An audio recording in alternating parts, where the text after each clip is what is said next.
So as we continue our discussion on All New, All Different Marvel, we pick up now with Jason Aaron's The Mighty Thor. Now, one of the funny things about this is The Mighty Thor has really split the Thor community. There are some fans that really want Odin's son to come back, and Odin's son will come back. That's one of the things that happens at the end of the story, and that's why I titled it The Return of Odin's Son, because this will actually feature the first appearance of Odin's son since the events of Secret Wars came to an end and All New, All Different Marvel started. And we'll talk more about that once we get to the end of this video. But there are other people who welcome Jane Foster. I personally love Jane Foster Thor. I think she's a well-written Thor. I think she's one hell of a character, and I think it was a great decision by Jason Aaron to make her Thor, because it takes Jane Foster out of the role of being just kind of a person that's just a supporting character in Thor's life and gives her a significant role within the realm of Marvel Comics. What we're also going to talk about here in this video is that Jason Aaron effectively put her on a ticking clock. But what I want to do here is I want to backtrack a little bit, because with All New, All Different Marvel, not everything was rebooted. There were some news stories that showed up, like Ultimates. You know, there's things like Champions that have their roots in the current run of Avengers, Uncanny Avengers, and New Avengers. But for the Mighty Thor, there's really no reboot to be had here. There's no refreshing. Instead, Jason Aaron largely continues on from before Secret Wars. He does give us a little bit of a refresher in terms of Jane Foster, but he doesn't really offer much in the way of Malekith the Accursed, of the Serpent. It's really just kind of confusing if you're picking this up for the very first time. So for those of you guys who have found yourself kind of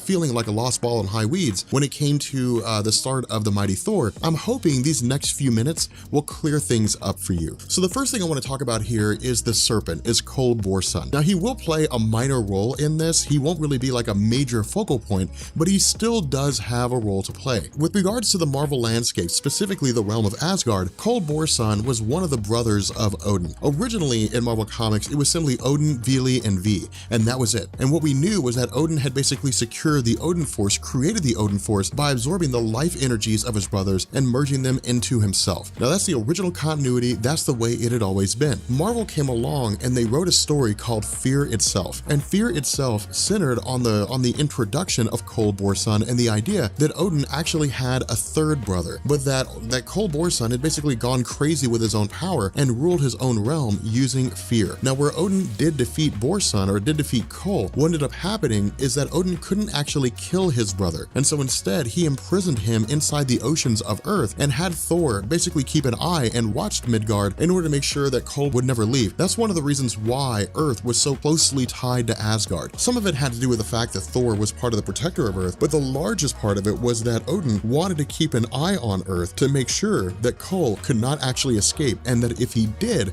then Odin would be there to stop him. The issue was that during the events of Fear Itself, Cole Borson did escape by virtue of his daughter Sin. Now again, during the events of Fear Itself, all this stuff was explained to us, but because of the fact that Cole Borson had his own hammer, because of the fact that he wanted to take over Earth and then eventually take over Asgard, take over as ruler, kicking Odin out of his current place, the idea here was that he was eventually defeated. What also happened though was that he was basically stationed on Asgard, not so much as a hero or an ally, so much as a guy who was just there so that Odin could keep an eye on him. Now, with regards to Malekith the Accursed, Malekith the Accursed was an extremely obscure character. In fact, you'd only ever really know about him if you'd done any measure of reading or read any of the stories surrounding the Cask of Ancient Winners. But Malekith rose to prominence, of course, as we know, with Thor the Dark World. Of course, that story dealt with Malekith leading the Dark Elves in a campaign across the worlds, trying to merge the realms into one another and so on and so forth. The MCU version is different from the version that we have in the comics, but the fact remains that because Malekith the Accursed was the main villain in Thor the Dark World, he gained popularity, gained traction in Marvel Comics from people who wanted to know who he was. And so what Jason Aaron did is he basically rolled Malekith the Accursed over from being an obscure character to being the main villain of the Jane Foster Thor line of stories. Now, the way he did this is he actually had Malekith the Accursed become part and parcel or begin to engage in shady practices with Roxxon oil. Now, Roxxon oil has also been mentioned a ton of times in the Marvel Cinematic Universe, but it's not nearly as prominent in the movie universe as it is in the comics. The Roxxon oil is kind of like the lead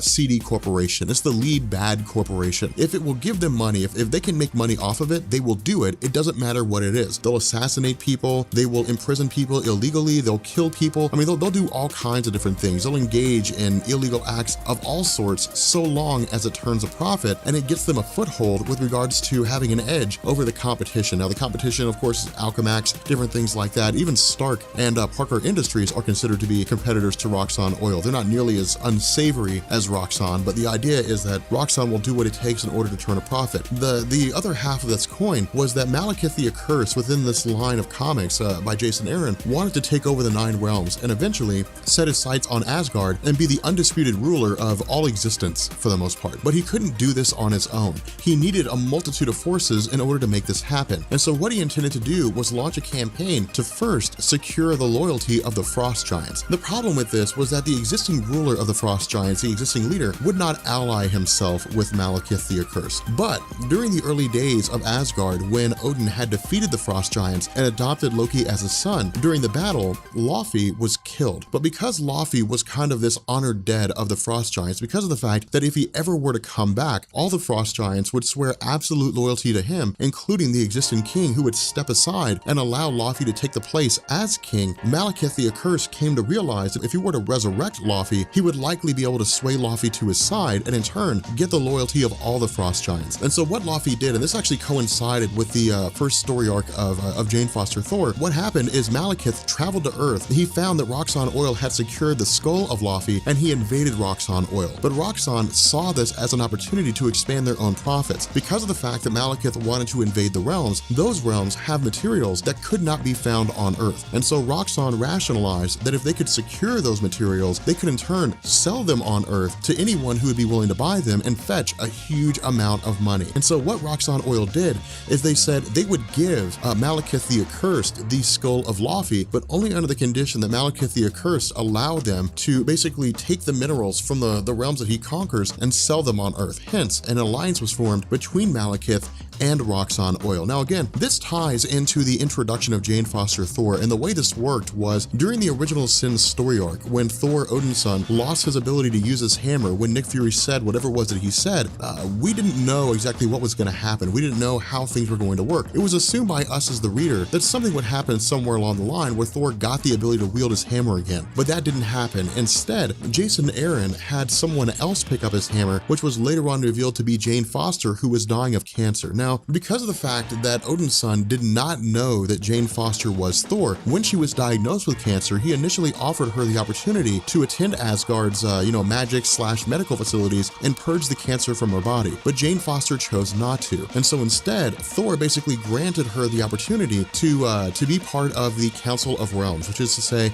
the Senate that exists, where each of the realms sends a representative in order to work out the various problems or disagreements that the realms may have with one another. The problem was that once Jane Foster became Thor, while she was undergoing chemotherapy, every time she became Thor, it would purge the chemotherapy from her body. It would effectively send her back to zero in terms of her cancer treatment. But the cancer itself was continually progressing. And so what Jason Aaron did is he basically said, yes, Jane Foster is currently Thor, but she's on a ticking clock. It's only a matter of time before she succumbs to the cancer that's killing her because she keeps wiping out the chemotherapy from her body. And so again, this is basically why I called this the return of Odinson, because this appears to be Jason Aaron setting the stage for the return of Thor. Now we know that Thor will have his own story, Thor the Unworthy, but I wouldn't be surprised if somewhere along the line, Odinson went back to the position of being Thor as we knew him before Jane Foster took over that position. But with that being said, with all that stuff being added in, hopefully that wasn't too chaotic for you guys. Hopefully you understand it. But what we do now is we actually jump forward into the story arc of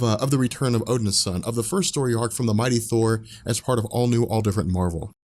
Now, this story arc initially picks up with Jason Aaron kind of giving us a refresher on Jane Foster, more or less what I had said about the idea that every time she changes into Thor, that it wipes away the chemotherapy from her body. It tells us, of course, that Jane Foster is suffering from cancer, but more so than that, we see him immediately initiating this idea of the War of the Realms when the satellite, or when a satellite of Roxxon Oil is suddenly set upon by what appears to be light elves from one of the 9 realms who have all been killed and are simply just crashing back to Earth. The issue with this is that because these people from the different realms of one of the 9 realms rather, are so durable, because they're all roughly equivalent to Thor, maybe a little bit weaker in terms of durability and strength, they immediately tear through the hull of this ship, and or I guess of the satellite, and the result is that it sends the satellite crashing down to Earth. Now, with Jane Foster watching TV and seeing these things happening, she immediately calls Mjolnir to her, and she becomes Thor, and she takes off alongside the rest of the Avengers in order to keep people as safe as they can from this satellite that's crashing into the ground. Now, for the most part,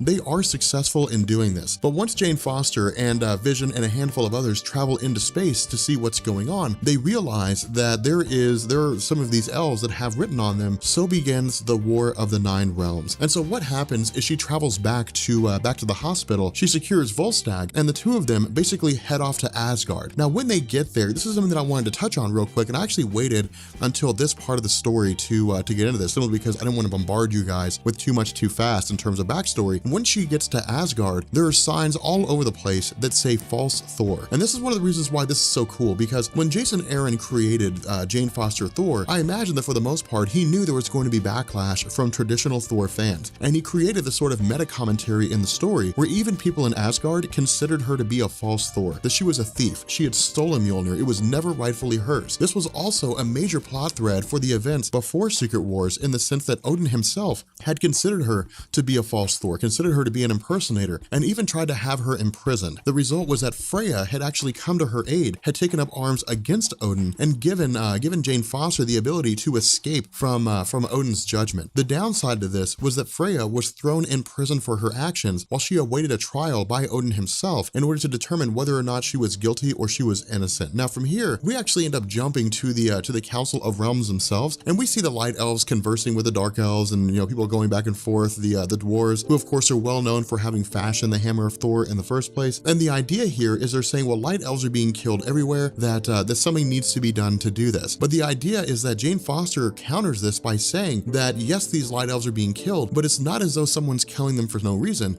There's a much bigger thing going on here. There's a much bigger set of events taking place here, that someone is a hidden hand, that someone has started this conflict. And so again, what we do is we pick up with Jane Foster trying to find this source, trying to go to the realm of the Light Elves to see what it is that's going on, to get more information than what the Light Elves ambassadors are willing to reveal. Now when she gets to the Bifrost, as we know, Heimdall is the guardian of the Bifrost. Now one thing I want to touch on here is that Jason Aaron does not really change much of the Asgardian mythos. In fact, this I think was one of the greatest aspects of his run on Thor, in the sense that he kept a lot of it the same. For those of you guys who are familiar with Thor in the movies, but you're not wildly familiar with him in the comics, what you saw in the movies is basically Heimdall in the comics. Heimdall basically just guards the Bifrost. He determines who can pass and who cannot. He serves at the behest of the ruler of Asgard, whoever that ruler happens to be, whether it's Odin or someone else who takes his place. Now, Heimdall is an extremely capable warrior in his own right. He's one of those strong silent types, in the sense that he rarely ever gets involved in conflicts, but when he does, it is a sight to behold, because he absolutely lays waste to whoever it is that he's going against. But because of the fact that Odin considers Jane Foster to be an impersonator, he's very much restricted what it is that she can and cannot do. Most notably, she's not allowed to travel to the realm of Alfheim. She's not allowed to go to the realm of the Light Elves. More so than that, even if Odin had more or less kind of given her the ability to do what she wanted to do, this is also still being hindered by Borson. Now, Borson carries out Odin's law. Think of him as somewhat of a sheriff, so to speak, in Asgard, in the sense that because Odin has basically confined himself to the interior of Asgard,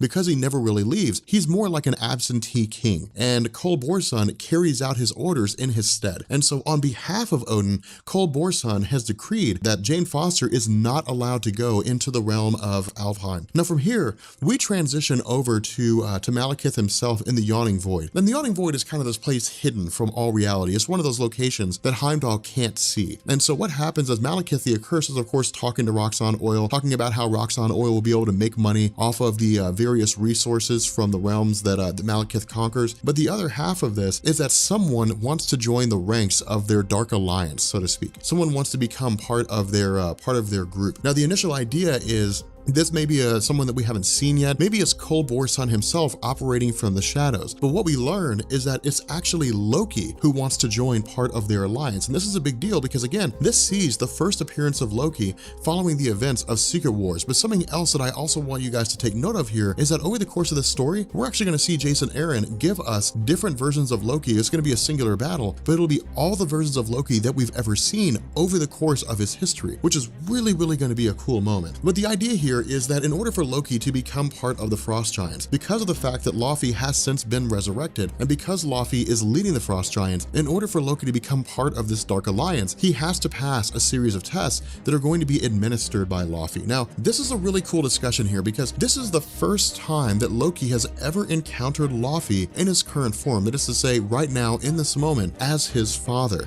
There have been times where Loki traveled into the past where Loki has met Laufey before, but it's never been anything like this. This is about as close as the two of them get, as a kind of bonding moment of sorts. But what we're told by Jason Aaron and what he shows us is that Laufey has no loss of love for Loki. He considers Loki to be a shameful indication of his offspring. He considers Loki to be something less than a strong son, you know, kind of I guess a disappointment, so to speak. Now, transitioning back to Asgard, transitioning back to Thor, what she says is that she is going to go to the realm of Alfheim. She's not going to be held back, and that Borson is the least likely person to ever get in her way, simply because of the fact that she could easily take him on with the power of Mjolnir. Now, something to point out here is that if it was just Jane Foster herself, and all she had was like the axe Jarnbjorn or something like that, she'd be stomped easily, just because of the fact that Cole Borson is so powerful. But Mjolnir, with the magic that it holds, with the powers that it possesses, it gives her the edge over Cole Borson, simply just by virtue of what it's capable of. Now, when she goes through and she's able to take out the forces of Cole Borson, his experience in battle is the one thing that causes him to gain the upper hand. And that was the reason why I ran over that little segment a second ago, because Cole Borson does get the upper hand on her, but this is experience. This is not strength, and it's not power. This is simply because of the fact that Cole Borson has been a ruler much longer than Jane Foster has. Cole Borson has been a fighter much longer than Jane Foster has. And so Cole Borson knows how to work around the powers of Thor, and he knows how to work around the powers of the Asgardians. Now, something else that's really interesting here is that while this conflict is taking place, this is why I love Jason Aaron's writing so much, Heimdall doesn't lift a finger. He doesn't do anything initially. Instead, he just guards the bridge because that's his job and that's what he does. But this is why I say that he is a force to be reckoned with when he gets into the combat, because once Cole Borson says, or once he reveals that he believes Jane Foster to be a traitor, once he says that she is not the rightful owner of Mjolnir, that hammer belongs to Thor, he intends to actually cut off her hands because he considers her to be a thief. But right at the moment of the striking blow, Heimdall puts his sword in the way and blocks the attack. Now, Cole Borson talks a tough game here, all right? He's basically more or less like, you know, why would you do this? You know, you cannot get in my way. I'm operating on the orders of Odin, but he doesn't actually make a move to attack Heimdall. And the reason why is because, you know, and part of my language here, Heimdall would stomp his shit. Like, that's just the way it is. He would absolutely crush Cole Borson. It would be, I kind of wish Jason Aaron had shown us that. It would have been awesome.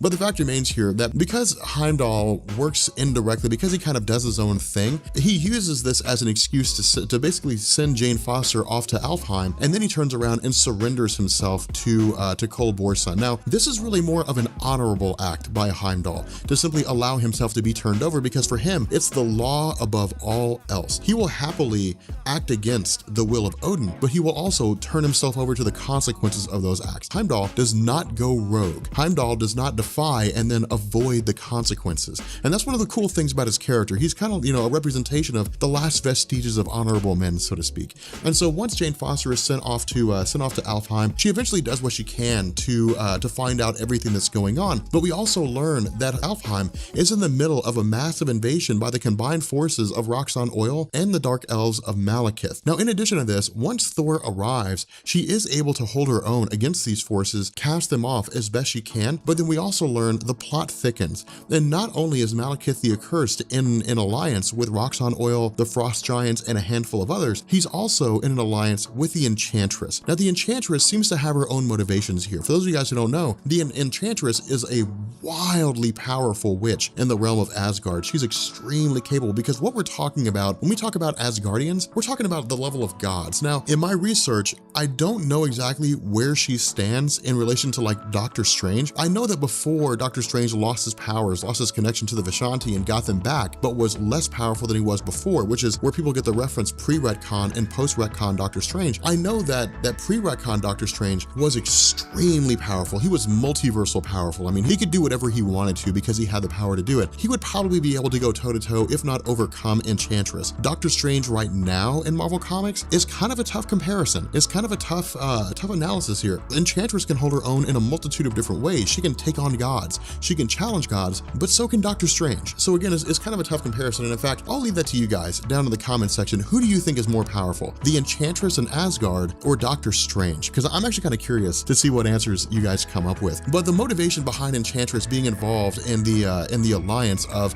Malekith is to basically say that she wants Thor as a husband. She wants to have Thor all to herself, and it's always really been this way. You know, Enchantress has always been obsessed with Thor. This is one of the reasons why when the unknown woman first picked up Thor's hammer, before we realized it was Jane Foster, the rumors were circulating around everywhere that we went to. But one of the ideas is that people thought it was Enchantress. They thought that she became, for whatever reason, she was found worthy of wielding Mjolnir and became the next Thor. But the fact remains here that we switch back over to Loki, and Loki was basically given a test by his father Laufey to go against 4 of Laufey's absolute best and strongest warriors, but Loki was able to defeat them. Now, this is where Jason Aaron really highlights the power of Loki. Loki is very strong in comparison to your normal Earthlings. Loki, for example, could easily take on Captain America or somebody like that. You know, he could easily go toe-to-toe with him. Loki's actually gone toe-to-toe with villains like Apocalypse and even the Incredible Hulk. Despite what you guys saw in the Avengers movie, Loki has gone toe-to-toe with the Incredible Hulk. He'd be outclassed extremely fast because the Incredible Hulk's anger would reach a level where he would just be so strong that Loki wouldn't stand a chance, but he's still very capable. But Loki in and of himself is not a warrior. Loki's a trickster, and so he uses his intelligence in order to overcome situations, and that's what he did here. He basically began manipulating the minds of these warriors, and what he did is he basically had one of the warriors kill the other 3, and then drove this warrior to insanity. And so again, this is just kind of Loki having people fight his battles for him, tricking them, but he also has a conversation with his father Laufey, and what he says is that this is all just one big waste of time, that if Loki was not capable, if Loki was not strong enough to survive in the world of Asgard, then he wouldn't have made it this long. He wouldn't have lasted as long in different conflicts as he has been. He would have been killed off very fast. And so either Laufey can get his act together and tell him what's going on, or Loki will simply just abandon Laufey or attack his father and drive him insane. And so this seems to be what Laufey was waiting for. He was waiting for Loki to be the honorable son that he knew. But again, what we're actually going to find here, or at least what we find next, is that Laufey still hates his son. He still hates Loki. He considers Loki to be a shameful thing. You know, he considers Loki to be something less honorable than what a frost giant should be. And so again, this is basically the conversation that he has with Malekith when they're on Alfheim.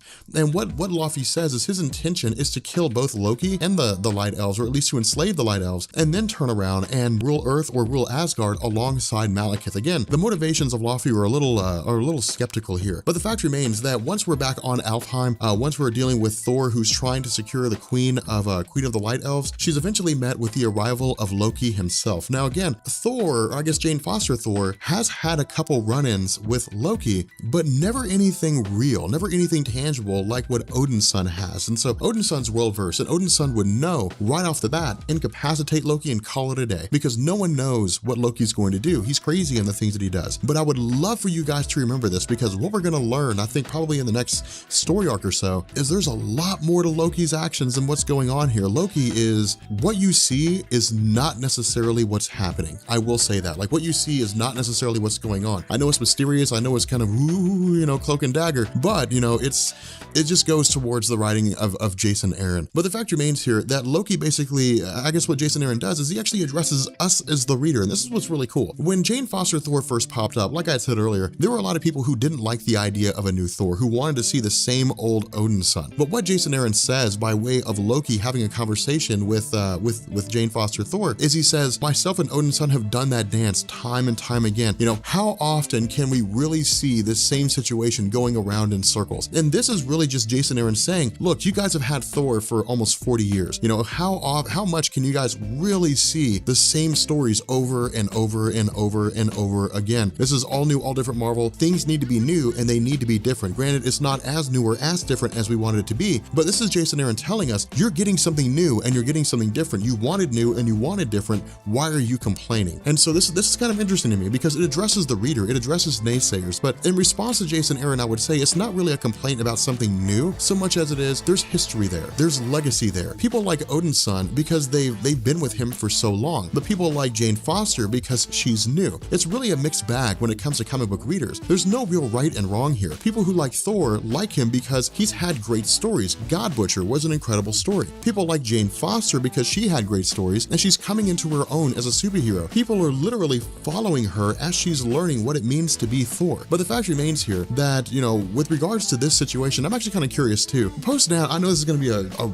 really controversial question. Post down and tell me who you like more. Do you like Odinson or do you like Jane Foster? And I know this is going to create some argument in the comment section. Please try to keep it civil, guys. Please do not insult each other. I know it's a lot to ask, but the fact remains that you know, Jane Foster has had enough run-ins with Loki in the past to know that he does need to be incapacitated. So she immediately uses her hammer and knocks his head off. And from here, Loki begins conjuring all these different versions of himself over the years. There's a Incredible Hulk version of Loki. There's the original Loki when he first showed up in the Thor comics. There's the modern Loki, there's the kid Loki, there's the woman Loki. There's all these different versions. There's the Loki from Secret Wars when he was a homeless man. There's all these different versions of him, which is really, really cool, you know, in terms of what Jason Aaron is giving us. But what we also find out is that these different Lokis begin conversing with themselves. And Loki basically has all these different personalities.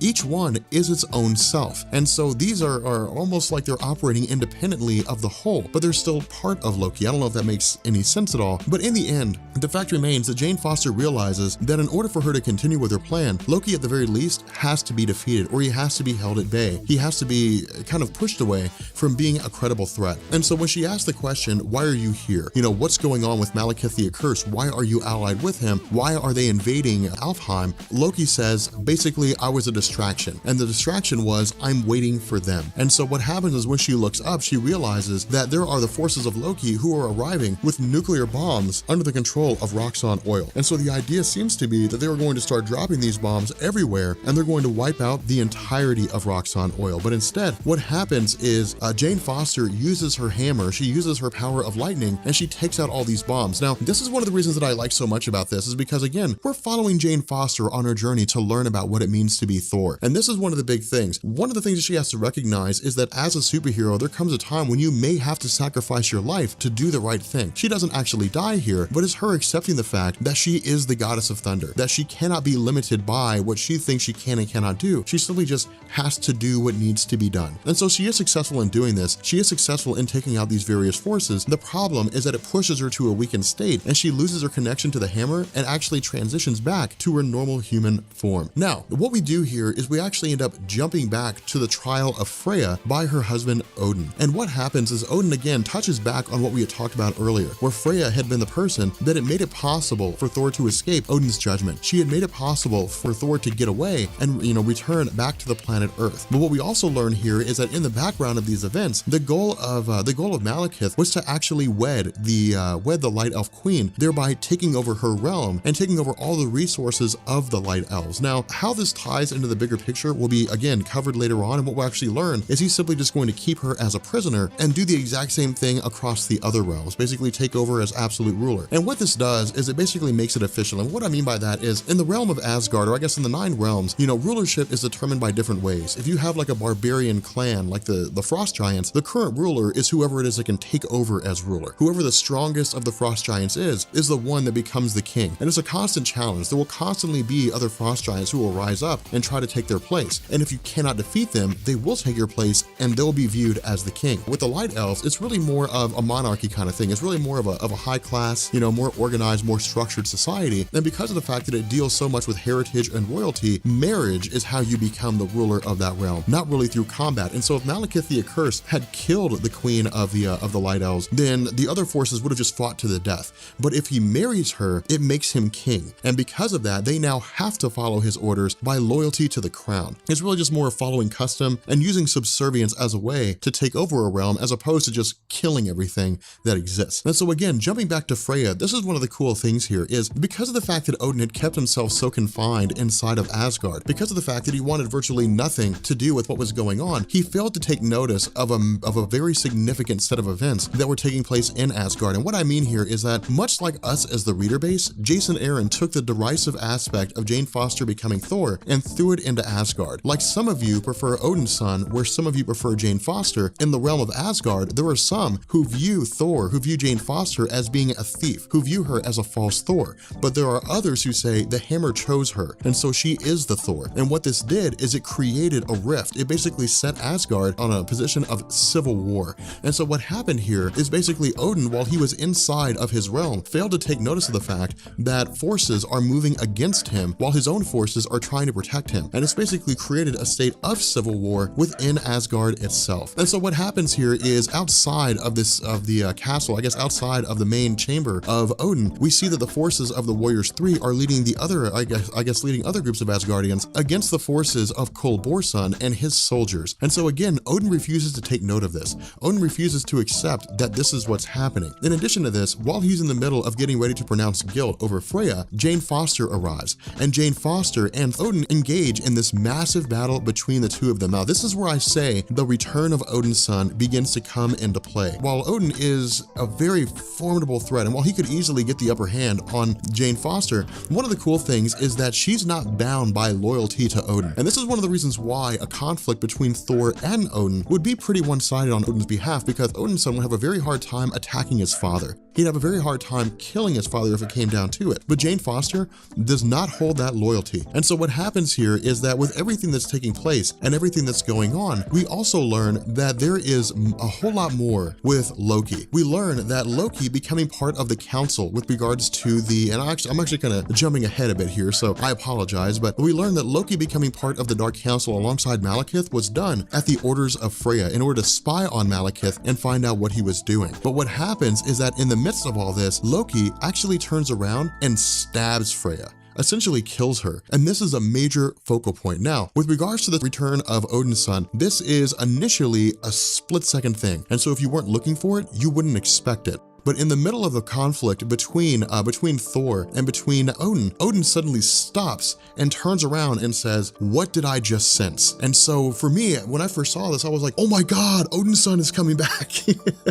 I was like, Thor, Odin's son is coming back. And I was so excited, and it really kind of blew me away. But at the end of all this, when everything seems to die down, when everything seems to come to an end, we ultimately find that Loki basically stabbed Freya with a poison blade, and it effectively kills her. In addition to this, we also find that Borson, because he has loyalty to the crown, because he has loyalty to Odin and to Freya, immediately turns his axe on Loki. But we also learn that Borson in and of himself also has a role to play here, in the sense that after the death of Freya, that Odin had basically retreated into his own realm, retreated into the, I guess placed Freya in what was considered to be the Odin sleep, but also went back into his own arcanum, I guess for lack of a better word, that in his stead, while he was absent, that Borson took up the mantle of regent of Asgard. Now, a regent basically means that you're operating as ruler instead, in the place of the king, but it's only designed to be temporary. We also learn that, again, Loki is still allied with the Frost Giants. At least they believe he's still allied with them, but we also end up transitioning to some other side of the universe or somewhere else in a distant location. And this is when we see the return of Odin's son. I know a lot of you guys have probably been wondering by now, where's Odin's son? When do we get his return? It's only small, but this is Jason Aaron telling us he's coming back. This is the first appearance of Odin's son since the events of Secret War. It's the first time we've ever seen him. And so this is Jason Aaron saying, I didn't wipe him out of existence. I didn't retcon him out of existence. He's not gone forever. He's here, and he is going to be coming back.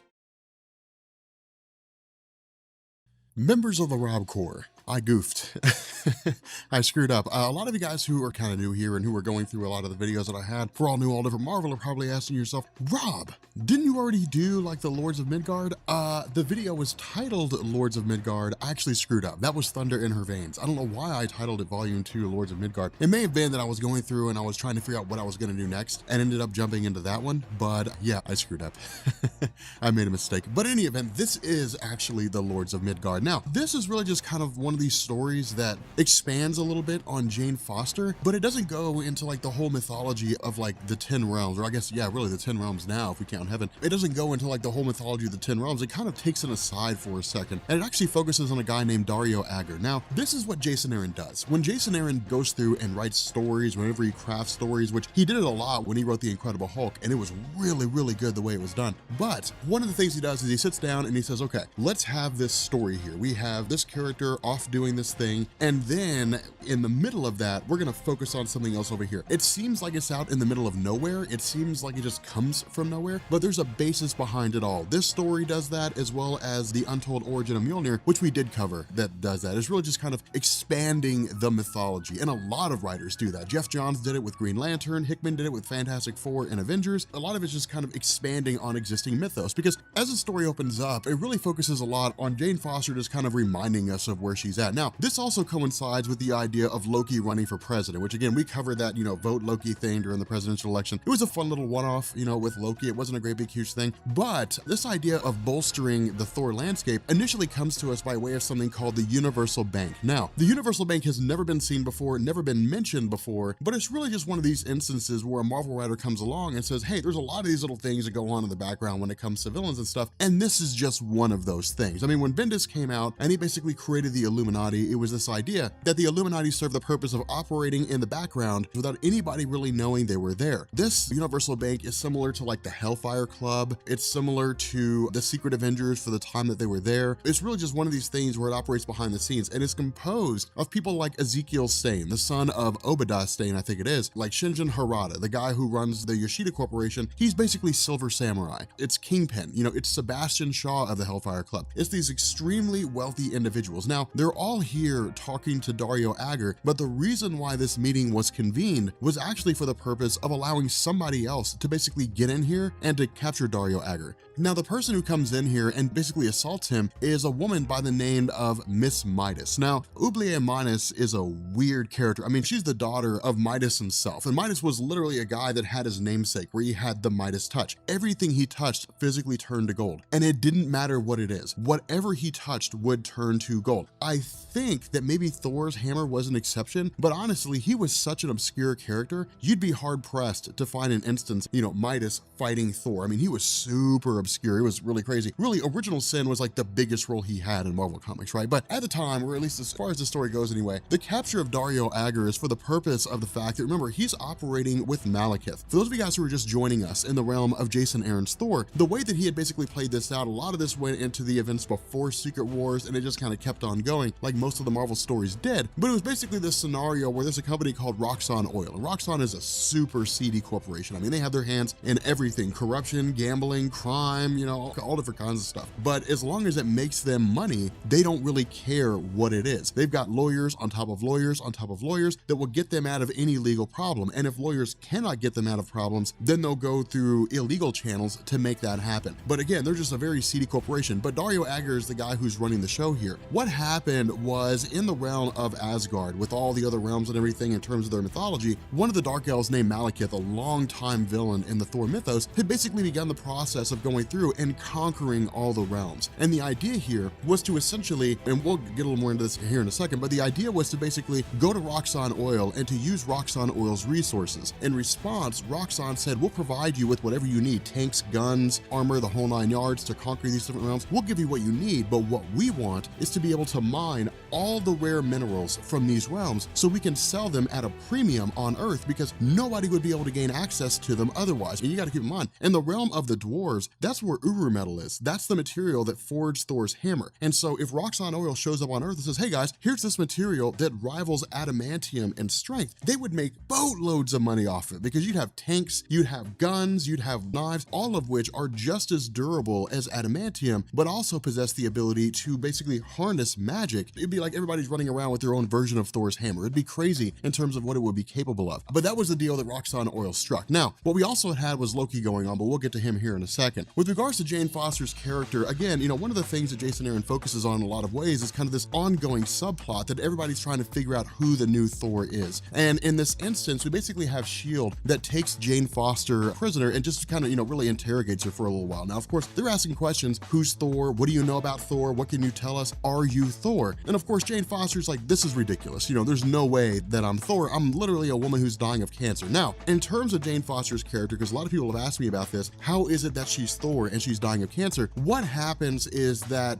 Jane Foster, of course, as a cancer patient, undergoes chemotherapy. The issue is that whenever she becomes Thor, it purges the chemotherapy from her body. And so when she turns back into Jane Foster again, she's effectively set back to square one. Not that her cancer goes into remission while she's Thor, it's basically that her cancer is just incurable. When she gets a treatment, the treatment's wiped away, and so her cancer just keeps progressing. Now, what this is Jason Aaron doing is basically setting a ticking clock. He's saying it's only a matter of time before Jane Foster will inevitably pass on, and then most likely Odin's son will take her place again, going back to being Thor. So it's really kind of him saying, hey, this is just a cool experiment. It might last 5 years, it might last 10 years, but it's not going to last forever. It'll probably end when Jason Aaron's run on Thor ends, to be quite frank. That's usually what a lot of writers do. But for the sake of this discussion, we basically have another character come come along named Roz Solomon. Now, Roz Solomon, again, has also been a huge part of the Thor mythos. She's been around for quite some time, and in fact, when Jane Foster Thor first showed up, a lot of people thought it was Roz Solomon, just because of the fact that she was a character that had this kind of on-again, off-again teasing of romance between her and Odin's son. She was a huge fan for quite some time, and so people figured if it was going to be anybody, it would be Roz Solomon, because she's the most likely person to be a hero, because she was such a huge, environmental advocate. She's a shield agent. She has access to resources. She has the means to basically travel to the moon if she wanted to and pick up Thor's hammer. There was a lot of speculation going on there, and Jason Aaron really played on that. I mean, it was constantly being teased, is that possible? But the fact remains here that with Roz Solomon being a shield agent, she essentially shows up and says, Jane Foster, you're free to go. There's no way you're possibly Thor, because remember, Roz doesn't know that Jane Foster's Thor. She has no clue. I mean, we as the reader only recently found out, around the time this story was released, we'd only recently found out that Jane Foster was Thor. So basically no one knows the truth of the matter. Now, of course, Jane Foster basically grabs her hammer. She ends up taking over the hammer herself. But in the midst of all this, we essentially have Roz Solomon traveling to the location of Dario Agger almost immediately after he's taken by Miss Midas and Silver Samurai. And the result of this is that Roz Solomon comes to the realization that there is a plan that's been enacted called the Agger Imperative. Now, the Agger Imperative will become prevalent here in a little bit, but it's basically like a doomsday plan is really all it is. But at this point, we basically transition to Loki, because keep in mind, in Volume 1, in Thunder in Her Veins, Loki had basically killed, or at least it looked like he had killed Allmother. It looked like he had killed the wife of Odin. And because of this, with Freya basically being incapacitated here, there really doesn't seem to be anybody, or at least there wasn't anybody who was running the throne until,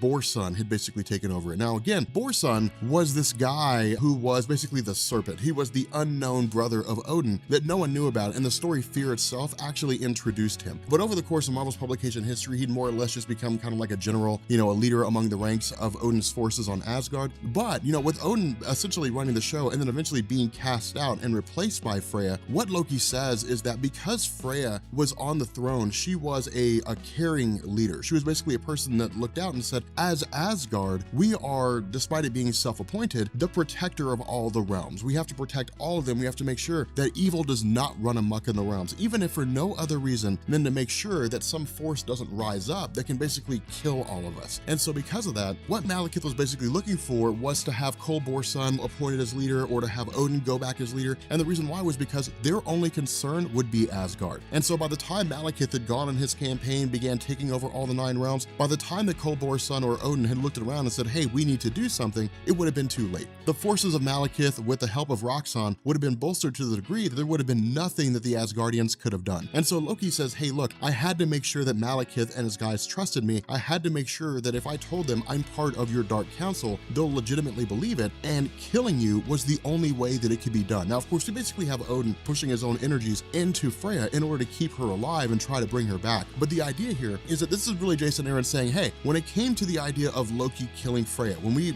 read through the comic and it was like, my God, Loki killed his mom, it wasn't him being vindictive, it wasn't Loki being evil, it was Loki trying to earn the trust of Malekith and Dario Agger in order to basically subvert them from within, to effectively work against them and cast them out to protect Asgard. Because keep in mind, when it comes to the character of Loki, there are events like Ragnarok, right? Where Loki is basically the one that ends up invading Asgard and tearing it all down. But that's the fate of Loki. Whenever it comes to anybody else who tries to attack Asgard, who tries to tear it all down, Loki's almost always one of the first people on the lines to say, no, that's my job.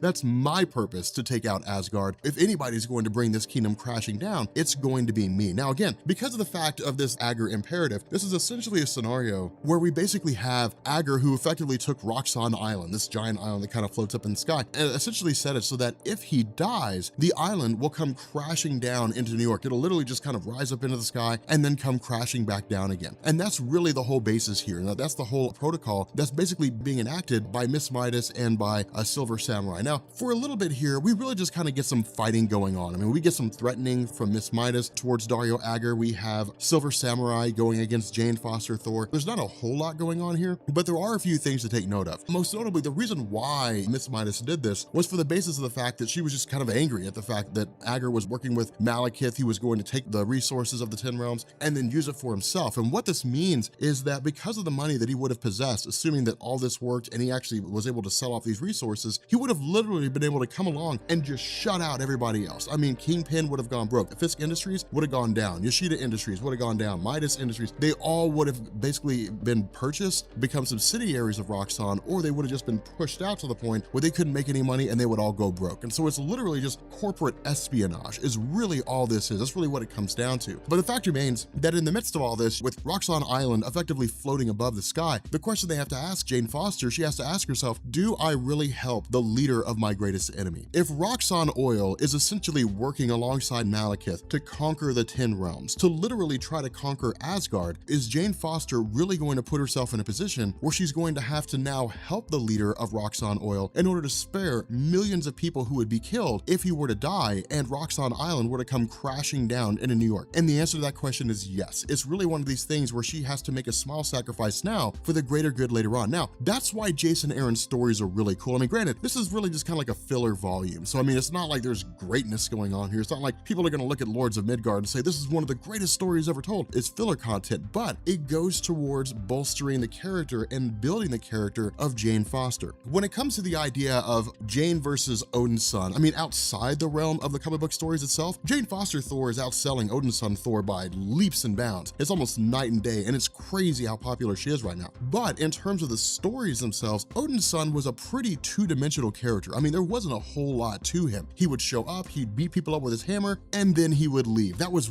really it. I mean, there weren't that many great stories. You know, off the top of my head, the only stories that really stood out when it came to Odin's son's character was basically everything written by Jason Aaron. From God Butcher going forward, his story saw these huge three-dimensional shifts in character to where he was far more interesting than he had ever been. But by that point, it was too little too late. You know, I mean, you had a few things like Thor Ragnarok, you know, you had J. Michael Straczynski's Thor, which is pretty cool. And in truth, if I ever decide to start Thor comics, I'll probably pick up with Ragnarok and then just start working forward from Straczynski's Thor like I did with the Incredible Hulk and Greg Pak's run. But the idea here is that Jane Foster's not that way. Jane Foster's conflicted. She struggles. She's an average human being who is imbued with the power of Thor. Odin's son was always the son of Odin. I mean, he was born the son of Odin. He was cocky, he was arrogant, he was cast out. His consciousness was forced into the body of a guy named Donald Blake, and he had to rediscover himself, which is how we were introduced to Thor in Marvel Comics. But he was always the son of Odin. He never really had to deal with like what it meant to really understand humanity on a fundamental scale because he's not human. He wasn't born human. With Jane Foster, it's very much the opposite. She's a woman dying of cancer, so she's basically facing her death every single day. She's a woman that realizes every time she becomes Thor, it continues her path towards dying, that it doesn't stave it off. Now the question is, why doesn't she just stay Thor forever? Well, in truth, it would just kind of take away from the story if she did. But it creates a very dynamic situation. It creates some really strong dichotomies between being a god and being a human and what it means for the character. And so because of that, you know, with her sitting down and her basically saying, I've got to save the guy that is basically going to try to conquer Asgard, it prolongs the conflict. It kind of keeps things going. But at the same time, it also creates a cool situation because when she arrives on the scene, her arrival takes place at the same time that Dario Agger basically turns into his Minotaur form. Now, for those of you guys who don't know a whole lot about Dario Agger, he's basically a guy that has kind of this weird history, but essentially he was a kid at 9 years old, saw his family killed, prayed to a Minotaur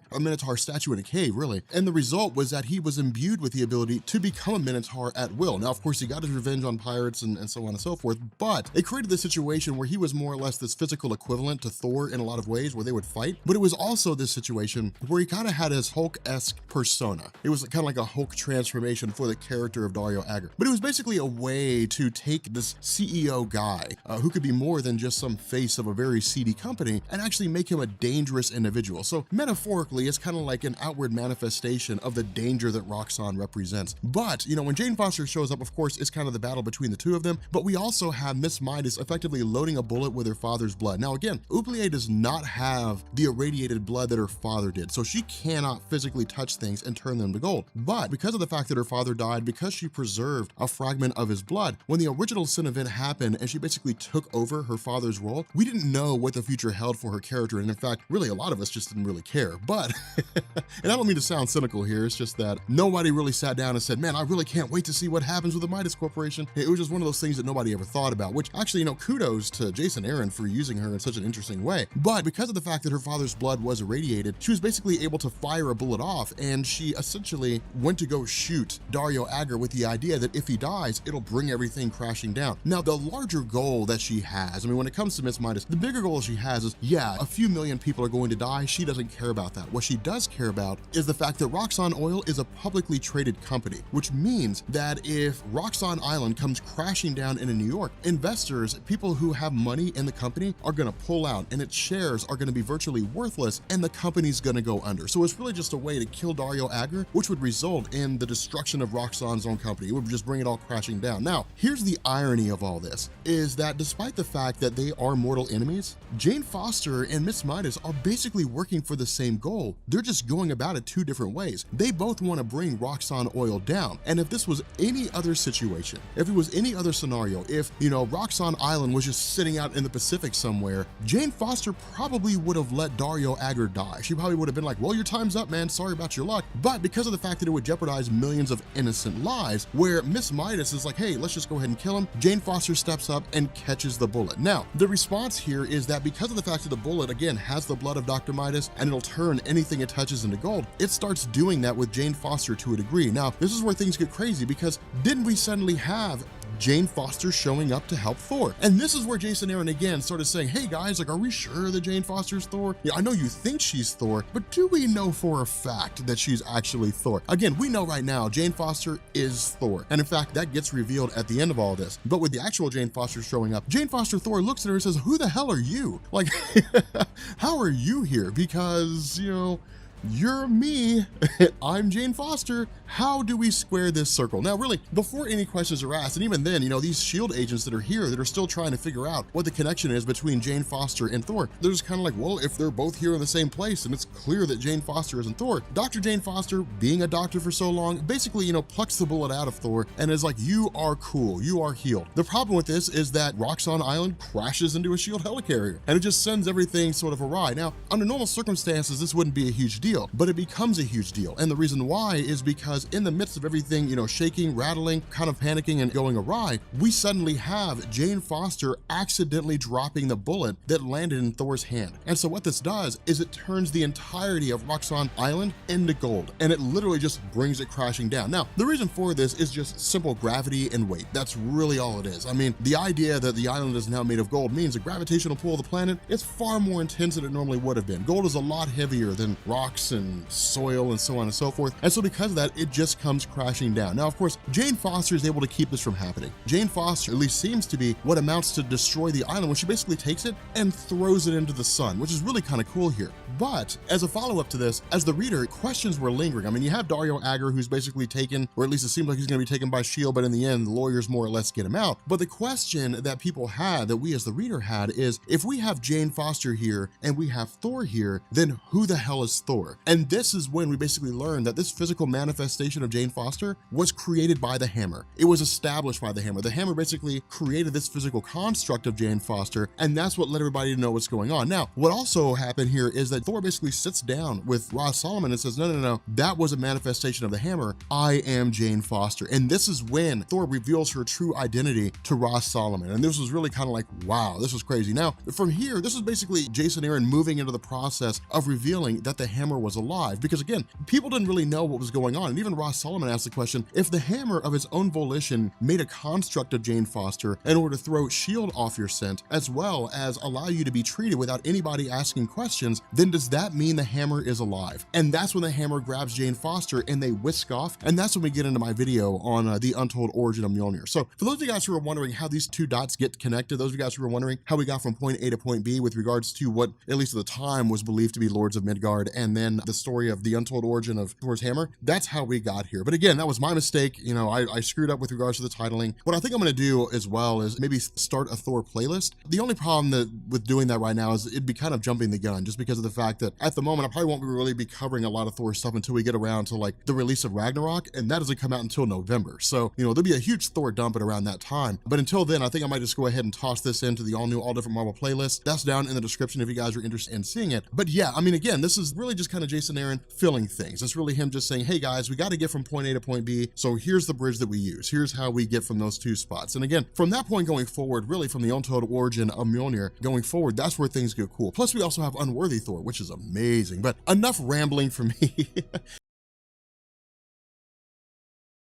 Okay, so getting into the Asgard Shi'ar War with regards to the Mighty Thor, this is a pretty solid story. Something else to keep in mind, this also seems to take place before the events of Secret Empire, before anything happened in the main Secret Empire story. So this takes place before Secret Empire number 0 and the Free Comic Book Day issue and number 1, all the way up to the present day. It takes place before all that stuff. But the whole set of events that goes on here is actually pretty wild, because this gives us a lot more insight into the Shi'ar Empire than we previously had before. Now, a little bit of explanation here for those of you guys who are just now getting into Thor and really just now getting into Marvel Comics. The Shi'ar Empire is a race that dates back quite some time, and it really all, goes all the way back to when Chris Claremont was writing the X-Men, and he was looking to introduce the Phoenix Force. And the idea was that the Shi'ar Empire isn't like an empire like humanity, right? Like the human race could be considered an empire. It's a very fledgling empire, but it can be considered an empire. The difference is that unlike the Badoon or unlike the Skrulls or the Kree or something like that, the Shi'ar is an amalgamation of races. It's a multitude of different races that have all come together under a single banner of the Shi'ar. Now, more often than not, the reason this is done is because of the fact that there's protection as part of the Shi'ar Empire, and that protection comes in the form of the Shi'ar Imperial Guard. When it comes to their ranks, when it comes to like their governing body, there's the Magistrix or the Emperor, whatever you want to call it, the Emperor or Empress,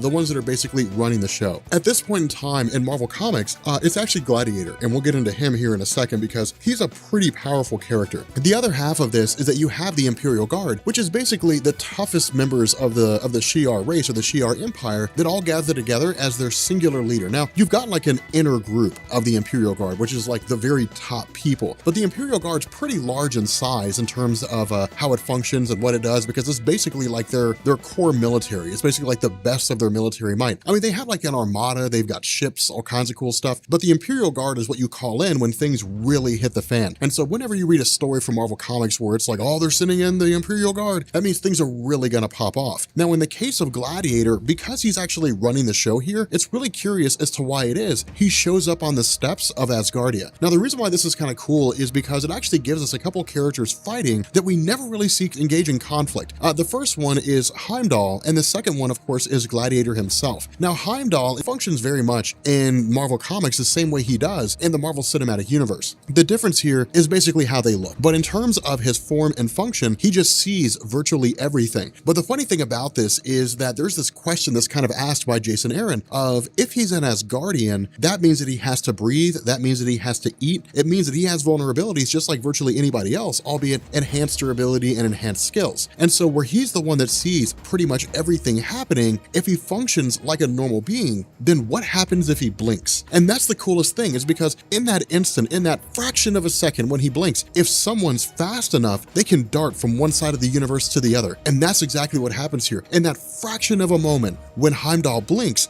Gladiator arrives. Now, the cool thing about Gladiator is that he's very much like Marvel's version of Superman, and Marvel has a lot of those. I mean, in truth, when it comes to like those legacy characters, there's no possible way Marvel could make a character that has a cape and that can fly and that has that's super strong without having the same powers as Superman. They're basically just the foundation of virtually all abilities. I mean, Superman's powers aren't really unique anymore. The only ones that stand out are like his super breath, his heat vision, and even then, those aspects of his character are kind of spread out. Now, I mean, it's Superman. I mean, no one's gonna say Superman falls rank and file with every other superhero ever. It's Superman.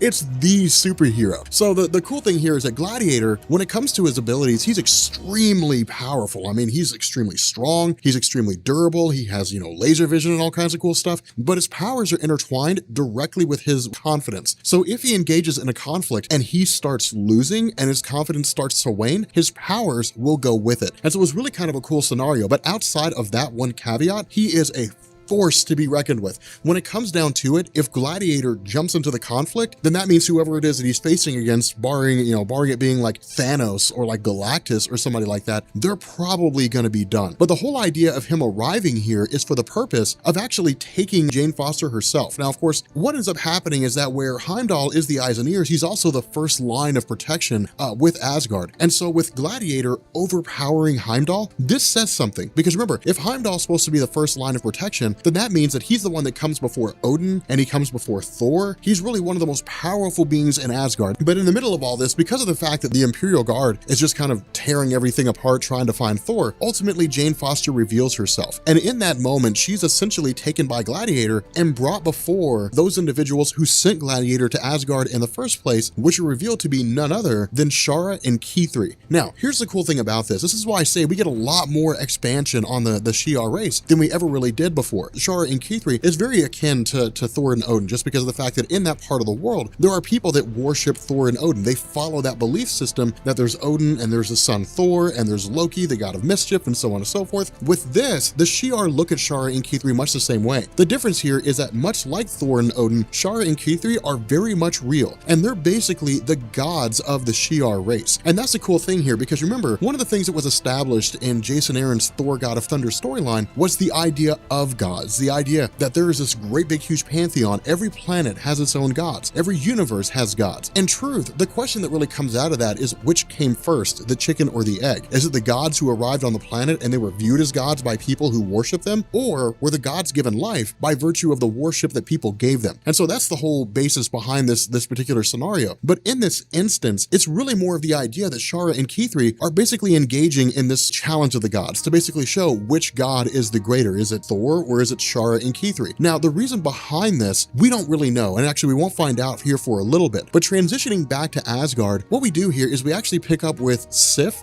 and we pick up with Cole. Now, Cole Borson is a guy that we will actually talk about once we get around to November with regards to our whole run on Thor, Fear Itself, all that kind of good stuff. But the introduction of Cole was part and parcel to Fear Itself. And what it basically revealed is that Odin had a third brother that nobody knew about. That for years and years and years, it was believed that the Odin force was basically just the amalgamation of the life energies of Odin's brothers and himself combined into a singular being that allowed him to do a wide array of different things. The introduction of Cole also came with him basically having his own hammers, and these hammers were given to different people across the Marvel universe, each one pertaining to a particular group of superheroes. So like Juggernaut, for example, had a hammer and he ended up going against the X-Men. And so that's the kind of cool scenario that we saw, because dude, when Juggernaut has the hammer, it is amazing. It's one of the coolest things ever. Fear Itself was an amazing storyline when it came to Thor, one of my absolute favorites. But the overarching gist here is that because Cole Borson was effectively defeated by a large part of the superhero community, this led to Cole more or less just kind of being resigned to living in Asgard proper. Now, the difference here is that going into the events of Siege and going into these stories where it basically saw Asgard destroyed and then eventually reformed by Odin himself, with the injury of the mother of Thor basically having happened at the beginning of the story, which again, we covered all that stuff,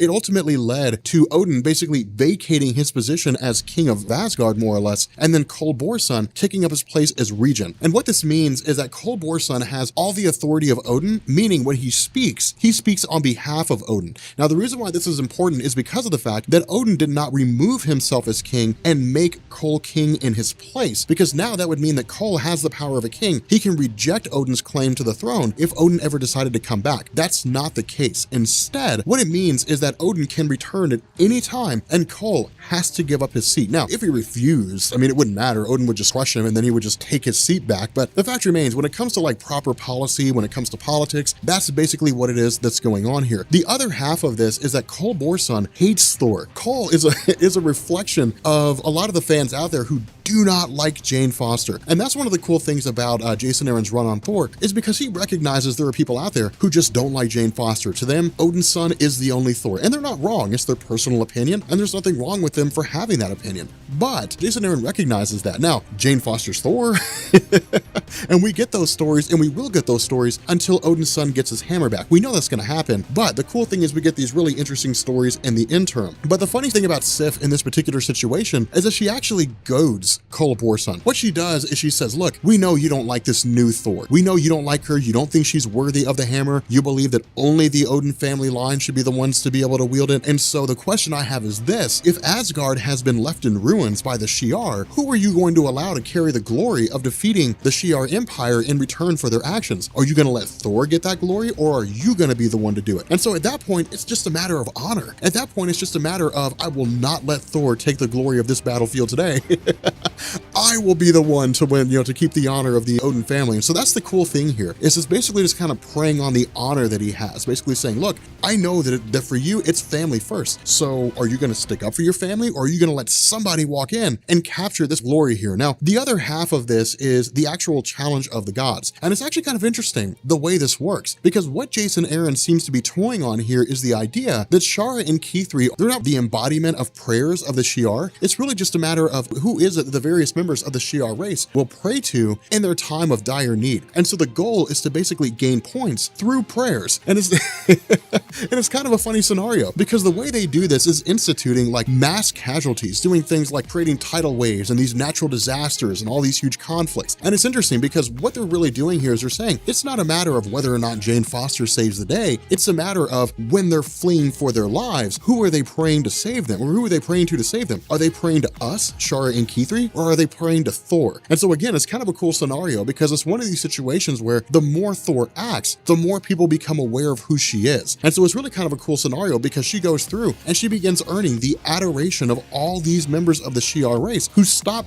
praying to Shara and Kithri and start praying to Thor. Now, the human element of Jane Foster really comes into play when she basically says, no, don't pray to me. I'm just doing what I'm supposed to do. I'm just helping you guys. And really, for the people who don't like Jane Foster, that will fan them on even further in their hatred for Jane Foster. But, it's still kind of an interesting scenario, because if it was Odin's son, it really kind of depends on the writer. I mean, some writers, most likely Jason Aaron, would have been like, oh, it's not necessary, but if you have alcohol, I'll take some of that, But with regards to Jane Foster, it's not that way. She's very human. She's very simple in terms of how she views the world. We could literally have that discussion. I mean, we could really say, who was working to make the universe a better place? Was it Odin's son, or was it Jane Foster? Because in truth, they both pretty much did the same thing. Odin's son fought some amazing and epic battles. He relished in the conflict. He enjoyed the thrill of the hunt, so to speak. But at the end of the day, he was fighting bad guys that wanted to destroy the earth. Jane Foster doesn't really relish in the glory of battle. She doesn't really live to win the day, but she fights against bad guys and she saves the world. So it really kind of creates this interesting scenario. But in every single instance, every single one of these tests, whether it be some comet, that's just like spiraling across the universe, whether it's, some crazy person who's going to sacrifice their child in the name of Shara and Kithri, each time Jane Foster steps in, she's basically able to save these people, or at least save them as best she can. And each time she ends up gaining more prayers, gaining more adoration. Now, in truth, at the end of the day, none of it really matters, because of course we end up having this massive battle in space between Borson and the Shi'ar Empire. That's not wildly important, but it is kind of interesting to see. I mean, it's something to keep us entertained and keep us a little more interested. But we actually jump back a little bit, jump back about a few days before any of this took place, and we actually end up finding out this entire scenario was basically goaded by Loki himself. Now, something to keep in mind when it comes to Jason Aaron's run on the Mighty Thor, he's basically been telling us there's a much bigger picture, a much bigger game that Loki's playing. We don't know what it is, but we know that there's a plan in place. Loki's doing all these things because it's all part of a plan. He's not just running around instigating chaos, seeding conflict and reaping war. It's not that way. Instead, he's going through a plan. It's something that he's basically set up. We just don't really know what it is. And so these little things that come in here and there, every time we see them, we have to ask the question, is Loki doing this because he's just being a dick? Or is Loki doing it because it's all part of the plan? And so again, it's kind of an interesting scenario. But jumping back into Jane Foster, really, she just ends up having enough of this massive conflict, ends up having enough of this battle. And so what ends up happening is she actually turns on Shara and Kithri, attempts to basically end the conflict. But what we end up learning here is that when it comes to like the scoreboard, Jane Foster lost by like an insane margin. I mean, she was just readily stomped by a country mile when it came to like garnering prayers, because Shara and Kithri are just too entrenched into the Shi'ar race. The Shi'ar race has been worshiping them for too long. It's the only gods that they know of, the only gods that they care about. They're too intertwined when it comes to the Shi'ar race itself. But Jane Foster actually ends up winning. And the reason why is because she's awarded bonus points because of the fact that she inspired other gods to fight on her behalf. Most notably, even if it's only through wrath, even if it's only through anger and absolute hatred, Borson basically fought the Shi'ar Empire on behalf of Jane Foster. He fought the other side of the battle. And that's why I say that's kind of significant, but not the most important thing ever. It's the way in which she ends up basically, coming out on top of the conflict. But the cool thing about this is that in the face of almost guaranteed defeat at the hands of Jane Foster herself, what ends up happening is Shi'ar and Kithri actually invoke the Phoenix Force. Now, the Phoenix Force is an interesting concept in the realm of Marvel Comics because, one, this is the first time, or at least that we're aware of, because I don't know where this fits chronologically in relation to like Thanos or the Jean Grey solo series, but, we can just kind of assume this is one of the first times that we see the Phoenix Force in all new, all different Marvel. And it's cool to see because of the fact that the Phoenix has existed all around Marvel Comics for quite some time. Now, something that I want to point out here and something that I want to talk about here for a second was the question that we brought up during our Thanos video. One of the things that I had pointed out is that historically speaking, there's only ever been one host for the Phoenix Force at any one particular time, which is to say there's only ever been one instance where the Phoenix shows up and then gives somebody his powers. There have been people like Rachel Summers who were time displaced and they had the powers of the Phoenix, but the Phoenix, whenever it shows up, says, you as an individual are now my avatar. The only real exception to that came with Avengers versus X-Men, and that was only because of the fact that they tried to destroy the Phoenix Force and ended up dispersing among 5 people. But the Phoenix did not choose to go into those 5 people. It was just kind of destroyed, or at least attacked by Tony Stark, which led to it splitting up into 5 different people. What we ended up having with the Thanos story, at least one of the things that I brought up, is that by the time we finished that story,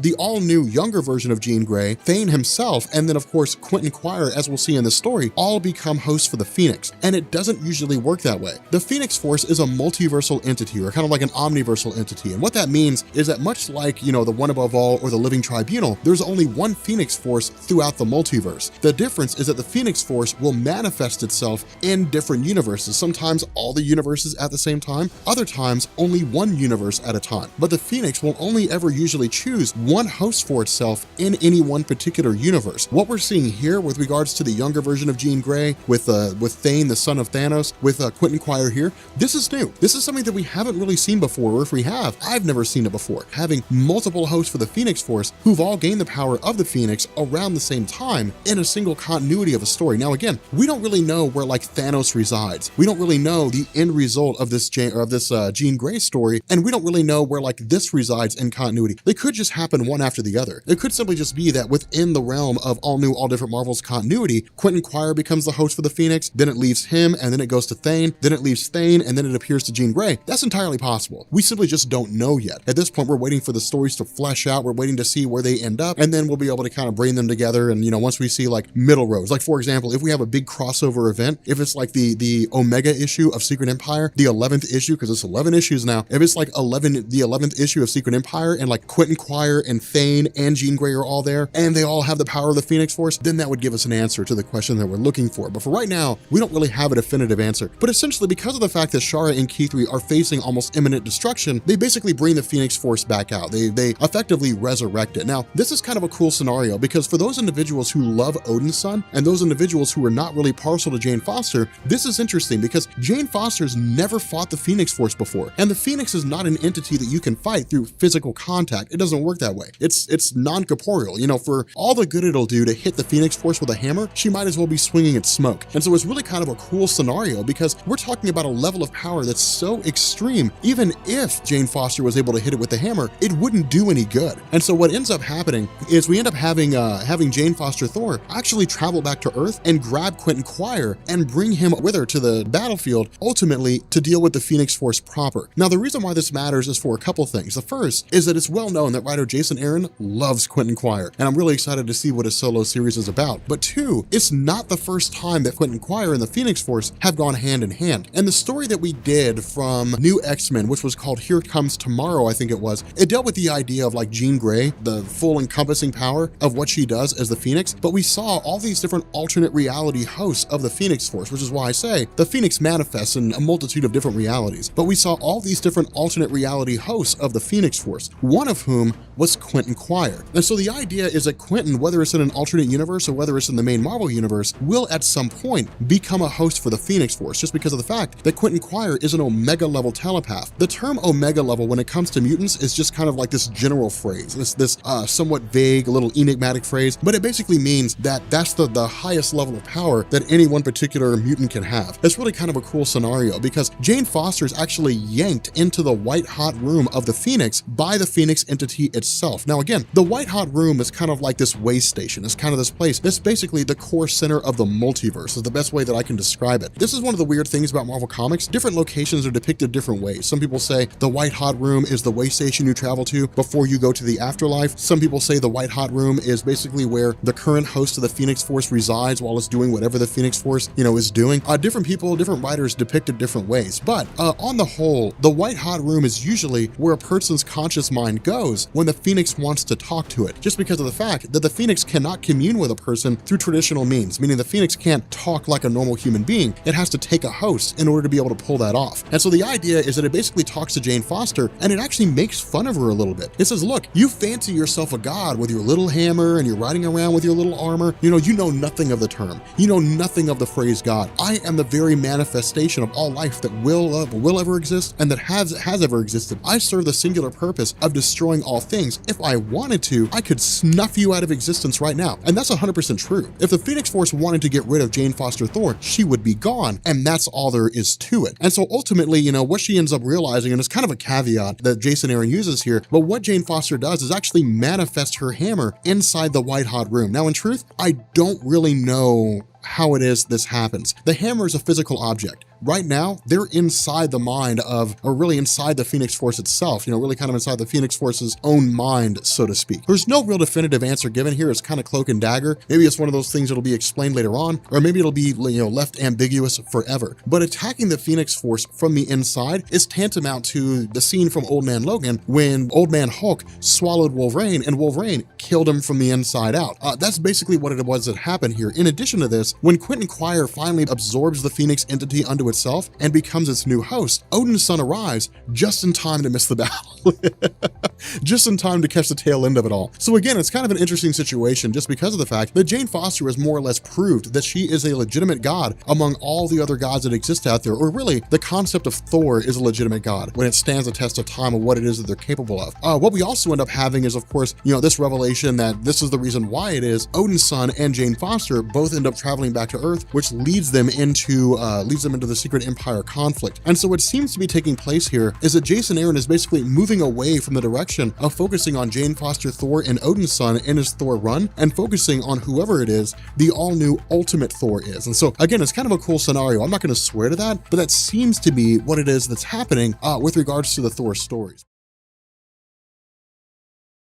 So the story of War Thor is actually really interesting, and it's really, really cool because this gives us a version of Thor that we haven't necessarily seen before. But a lot of this is really just sort of up to interpretation in a lot of ways too. And the reason I say that is because we covered Thor's the other day, and we basically sat down and we looked at this idea of the hammer that belonged to Ultimate Thor and what it was that happened to the hammer. Now, the weird thing about this is that over the years, Ultimate Thor's hammer had kind of received this sort of bouncing around in the sense that it was destroyed, it was remade, different things like that. There was one point where he actually got this sort of, traditional Mjolnir that we see in the main Marvel universe. Not the exact same one, but something similar to it. But the idea was that in the Thor's storyline from Secret Wars, that Ultimate Thor was one of these individuals who served as Dr. Doom's police force, basically. And what had happened was that in this massive brawl among these different versions of Thor, that the Ultimate Hammer had left the Secret Wars universe and was either transported throughout all space and time, or just transported into the past or something along those lines, but ended up in Asgard. It basically broke through the dimensional barriers and ended up in this pocket dimension of Asgard. Now, in truth, that should not have been allowed to happen. The entire basis behind Secret Wars was that all conceivable universes and all spaces, dimensions, the whole, all that stuff, those were all destroyed in the collapse of the multiverse. Everything was gone, and the only chunk of existence that was left was Battleworld. So again, it kind of fit into a weird situation, but this gives us an update in terms of what's going on, in the sense of what this hammer's capable of and what it can do. Now, one thing to keep in mind is there are two schools of thought that are currently floating around right now in terms of the nature of this hammer. The school of thought that I ascribe to is that it's the hammer that originally belonged to Ultimate Thor. But there is a school of thought that also believes that this hammer was used by Ultimate Thor, but was actually forged by Dr. Doom during the events of Battleworld. As far as I'm aware, we're not explicitly told if that's true in terms of which version of the hammer this is. All we know is that it's a hammer that does not have a worthiness enchantment. And as we go through this, we'll actually find out this hammer is almost identical in terms of what it can do to the actual hammer of Thor. But the other half of this is that for those of you guys who are just now joining us, we are basically in the midst of what's called the War of Realms. And the idea here is that this is essentially a being named Malekith the Accursed trying to conquer all things in existence. That's basically what it is. Now, Malekith the Accursed is a really cool villain. He's had the Casket of Ancient Winners, but he's always been this sort of background villain. Malekith was always around there somewhere in some form or fashion. What War of the Realms does is it actually brings him to full focus. And essentially what he had been doing is traveling around the various realms of Asgard and recruiting different people to his cause. Initially, it was the Frost Giants, then it became the Trolls, and it became all these different groups who rallied to Malekith knowing that Malekith probably had the wherewithal to win the conflict. And the reason for that is the other half of the equation. Because while Malekith was traveling around and trying to conquer everything, everybody looked to Asgard as the people who would save them. The problem is that Asgard had a lot of inner turmoil because there was this huge civil war going on in terms of whether or not Jane Foster was actually Thor. And so because of that, it led to like Odin taking sides against Jane Foster. It led to Odin's wife Freya going on the side of Jane Foster, and it led to this great big huge conflict. And so because of this, it allowed Malekith the Accursed to begin the process of going through and just conquering all these different realms with almost no one to stand in his way. Now in this instance, what this does is it picks up with the aftermath of the death of the Light Elves, which are one of the various race of elves that exists within the Asgardian mythos. And the idea was that the Light Elves were one of the first groups that Malekith took out, just because the Light Elves and the Dark Elves are mortal enemies. And so with the Light Elves being pushed to the brink of extinction, what they had done is they had taken up residence with the dwarves. Now the dwarves are extremely important in Asgardian mythos. The reason for this is because of the fact that the dwarves are basically the greatest craftsmen in all of the Asgardian realms. They're the ones that forged the hammer of Thor. Now it's kind of a funny thing here because we actually pick up with Volstagg, with Raz Solomon, and with the Queen of the Light Elves. And the cool thing about this is that Raz Solomon was originally a character who was introduced as just this random shield agent. And it was actually this girl who had this desire to basically go on a date with Thor, which he granted to her.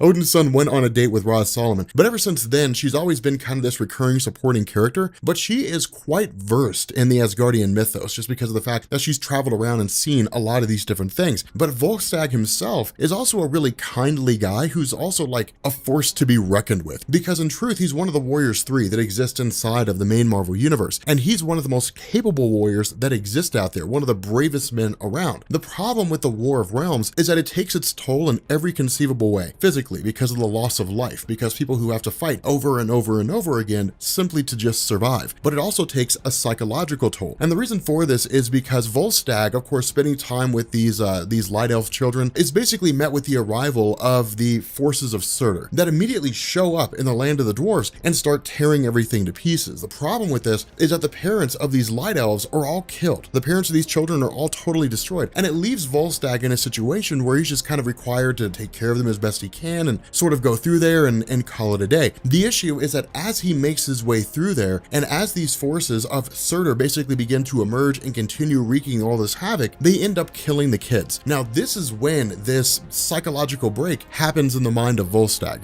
While he has seen a multitude of conflicts, a multitude of battles, and a multitude of wars, it's one thing to basically fight against an enemy to eliminate them in their entirety, and it's another to stand there and be helpless in the face of loss of life. And that's why this is so huge, is because he literally just experiences this sort of psychic break. I mean, it just cracks him almost in two. And so in response to this, he does the only thing he can do. He literally seeks out the ultimate hammer and picks it up. Now remember, when the ultimate hammer crash landed in old Asgard during the events of Thor's, it was basically safeguarded. It was this idea that no one's going to pick it up. No one's going to go and take it. No one's going to use it because no one really knows how it works. This whole conflict, this whole idea of whether or not Jane Foster is worthy has thrown into sharp relief the idea that just because a person picks up the hammer of Odin does not mean that everyone in Asgard is going to believe that person is Thor. And so because of that, people do not want to experience yet another civil war within Asgard going on at the same time as the first. And so what they ended up doing was say, this is all hands off. Now, of course, the idea was that Odin's son himself would be the one who would maintain the hammer. The problem with this is that when Jane Foster went to him and basically said, hey, I am currently Thor, I'm the one who was able to pick up your hammer, it was sort of a betrayal for Odin's son in the sense that their relationship had gone back, both as friends and even as people who were an item at one time, it had gone back for quite some time. And for Odin's son, it was this idea that if Jane Foster was going to become the new Thor, the very least she could do is tell him, if only out of just respect for the legacy that he carried. The fact that she hid it means there's a lack of trust there. And in that belief of a lack of trust, Odin's son just kind of looked at her with a skewed eye. And so again, this creates this whole huge inner turmoil, because with War Thor showing up, he goes to town. And the reason for this is because he shows up in this camp, these armies of Surtur's forces, and just obliterate them. I mean, it's one of the most spectacular displays of absolute decimation that I've ever seen. But notice this is not Volstagg in his traditional sense. He's kindly, he's more of a jovial character, as opposed to like this battle-hardened, everything has to die kind of character. Now, the other half of this is that his path of destruction is being monitored by Amora the Enchantress and Ulik, King of the Trolls. Now, these are two of the most powerful beings in all of Asgard. Trying to take out War Thor,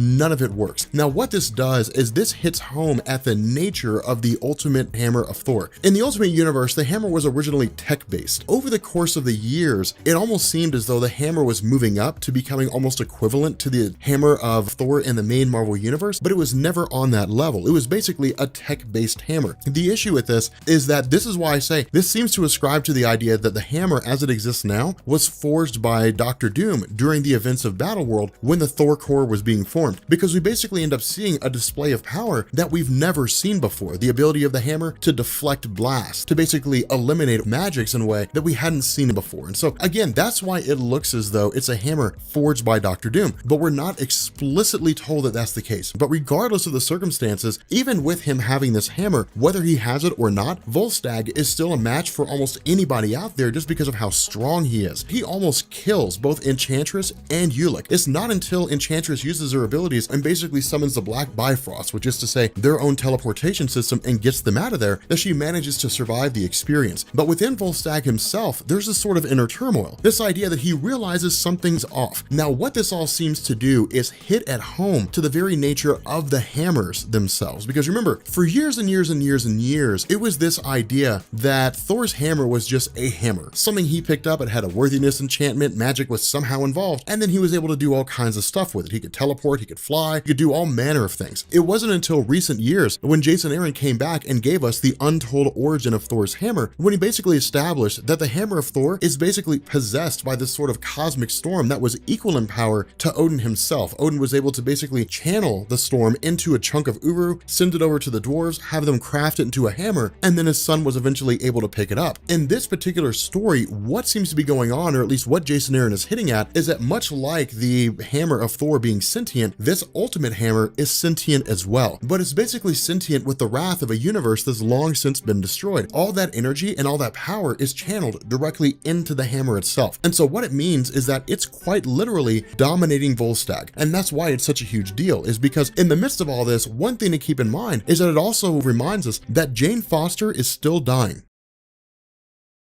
But one of the things that Jason Aaron established almost immediately before Jane Foster ever picked up the hammer in the first place is that it was ever going to be a temporary thing. That because of the fact that she has cancer, because she's basically dying, she does undergo chemotherapy. But every time she becomes Thor, it purges the chemotherapy from her system. And so in a sense, she might as well have never had chemotherapy at all. And so the result is that she's constantly dying of cancer. And what it'll do is it'll eventually get to the point where she will die altogether and she will never have the hammer again. She'll be dead. But what this does is this actually transfers us for a second to a place called Muspelheim, the realm of Surtur, the realm of these fire demons. And we actually end up picking up with his daughter, Cinder. Now, the crazy thing about this is that Surtur has been dead for quite some time. Surtur was basically destroyed by Odin, or at least his essence was destroyed by Odin. And so what this did is it allowed for some measure of a power vacuum within Muspelheim itself. Now, this vacuum was filled almost immediately by Cinder, but this is the first time we see her character. This is the first time she's being introduced. Surtur had had a whole bunch of children over the years. She was the first one to basically prove herself worthy of taking over her father's role. Remember, Surtur is this guy who basically has it out for Odin and all the Asgardians.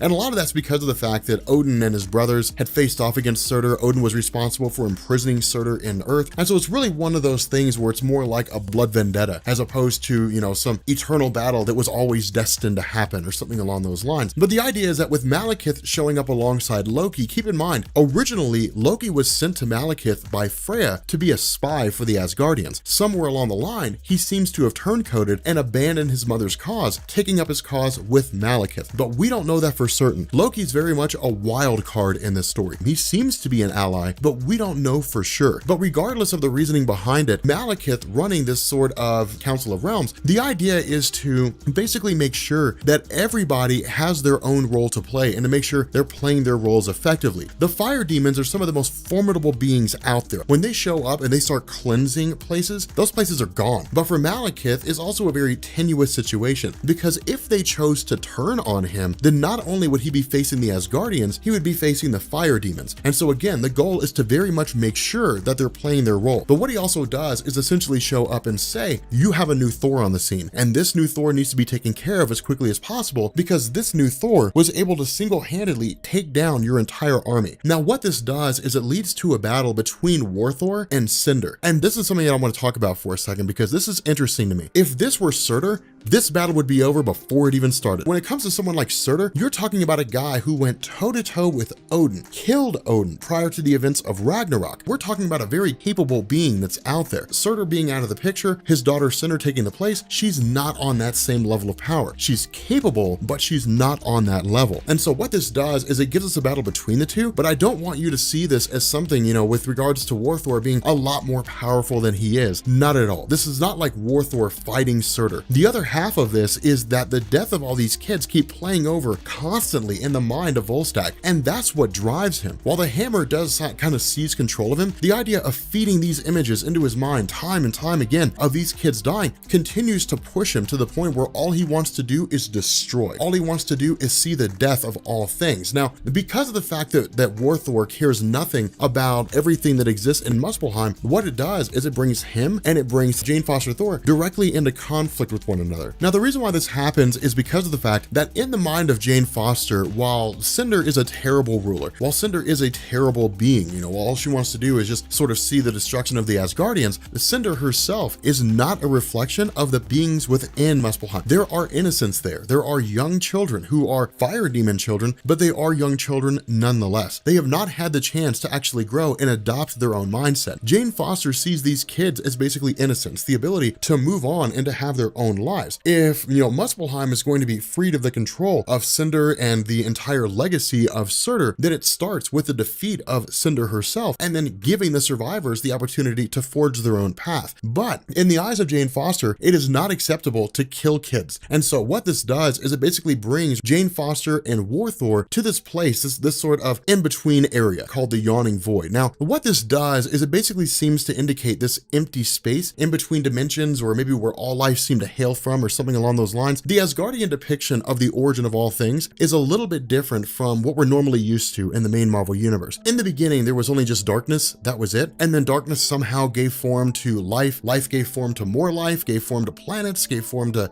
stars, systems, different things like that. But it all started with absolute darkness. And the idea is that the Yawning Void is that absolute darkness. It's that lack of anything. There's nothing there. They're basically fighting in a space where there is no concern about, anybody being in danger. There's no concern about loss of life or anything along those lines. But the idea is that the fight between the two of them just starts spreading through. I mean, it literally tears through all these different facets of the realms, in the sense that those who were in the equivalent of hell within the Asgardian mythos can see this fight take place. Those who are in heaven, where Angela comes from, can see this fight taking place. It's really not until Jane Foster takes the ultimate hammer of Thor that we as the reader learn that it has been possessing Volstagg the entire time, poisoning his mind. But again, it's sort of a wild scenario, because once Odinson realizes that Volstagg is War Thor, that Volstagg is going on this path of tearing things up, initially Odinson tries to reason with him. The problem with this is that Volstagg seems to be beyond the point of reason. I mean, he's literally a mad dog, driven by the only motivation to just see all things destroyed. It's just nothing but anger and wrath and rage. And so it's kind of cool, because it's almost one of those things of music soothes the savage beast, in the sense that Jane Foster simply puts the hammer down and lets all pretense go and approaches Volstagg as just a normal person. Now, this is cool, because this is designed to show Jane Foster as being effective as not just Thor, but also as Jane Foster the character. In this instance, Odinson basically just kind of sends the hammer away, tells the hammer, get out of here, you're not supposed to be here,